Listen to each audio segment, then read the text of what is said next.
తెల్లవారుజాము 9 గంటలకు లేచి ఇల్లు ఊడవాలి అంట. వ్యాక్యూమ్ క్లీనర్ ఏది అంటే అంటే ఏంటి అని అడుగుతున్నారమ్మా. బ్రేక్ఫాస్ట్ కూడా నేనే చెయ్యాలంట. అమ్మా ఇంట్లో ఉండి బోర్ కొడితే తోటలకు వెళ్ళి వాళ్ళ అమ్మ నాన్నకి సాయం చెయ్యు అంటున్నాడమ్మా. ఏసీలో ఉండి జాబ్ చేయలేక కదా నేను పెళ్లి చేసుకున్నాను. రోజుకు 3 పూటలు వీళ్ళు అన్నమే తింటున్నారమ్మా. చౌమైన్, రామెన్ నూడిల్స్ ఇవేమి తినరా వీళ్ళు?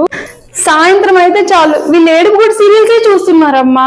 కొరియన్ సీరియల్స్ తెలియదా వీళ్ళకి? చూడరా అసలు? మా అత్త ఈరోజు ఇదేమి నీ పుట్టిల్లు కాదు, పని చెయ్యాల్సిందే అందమ్మా.